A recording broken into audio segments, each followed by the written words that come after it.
नवरात्रि ये केवल एक उत्सव नहीं बल्कि आत्मिक जागरण का पर्व है। 9 रातों का ये समय माँ की शक्ति को जगाने, उसे पहचानने और अपने भीतर अनुभव करने का अवसर देता है। यहाँ केवल पूजा पाठ या व्रत का महत्व नहीं है, बल्कि यह स्मरण है कि हर इंसान के भीतर एक दिव्य शक्ति छिपी है जो सही समय और सही साधना से जागृत की जा सकती है। स्वागत है आपका अनंतमय द इन्फिनिट आई के इस नए अध्याय में, जहां हम नवरात्रि को सिर्फ एक धार्मिक उत्सव के रूप में नहीं बल्कि एक इनर अवेकनिंग के रूप में समझने की कोशिश करेंगे।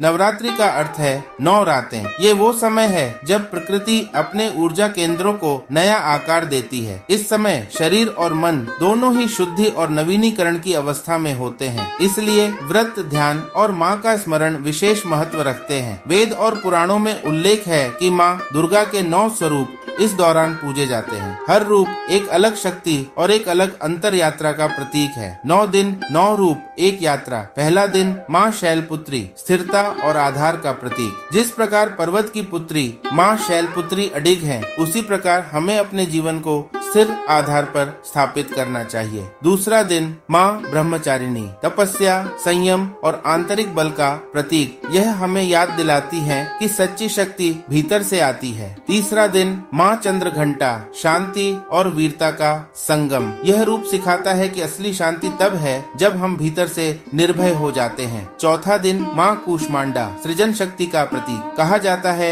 माँ कूष्मांडा ने अपनी मुस्कान से ब्रह्मांड की रचना की। यह हमें याद दिलाती है कि हमारे भीतर भी सृजन की शक्ति है।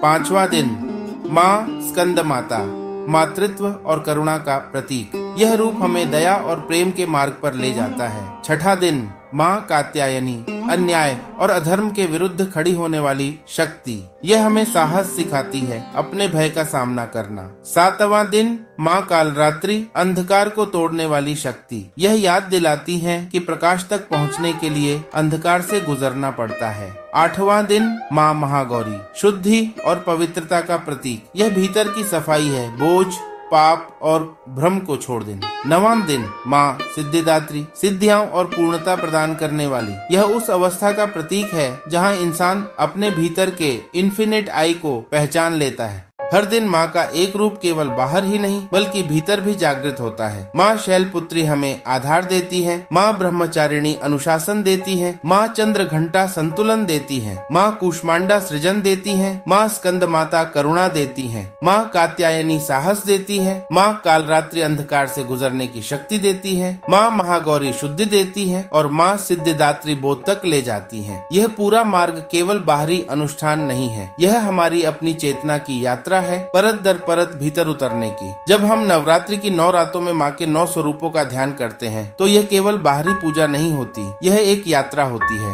भीतर की। हर दिन का स्वरूप हमें अपने जीवन की एक परत दिखाता है और हर दिन की साधना हमें भीतर और गहराई तक ले जाती है। पर अगर ध्यान से देखें तो माँ की यह उपस्थिति केवल 9 दिनों तक सीमित नहीं रहती। माँ केवल उन मूर्तियों में, उन मंत्रों में, उन अनुष्ठानों में ही नहीं है। माँ तो हमेशा से यहाँ है, उतनी ही निकट जितना कि आपका अपना अनंतमय। शक्ति कहीं बाहर से नहीं आती, वो तो आरंभ से ही भीतर है। बस नवरात्रि हमें याद दिलाती है कि जिस शक्ति की हम 9 रातों तक आराधना करते हैं, वह शक्ति तो सदा हमारे साथ रही है, मौन, स्थिर, चुपचाप, जैसे अनंतमय।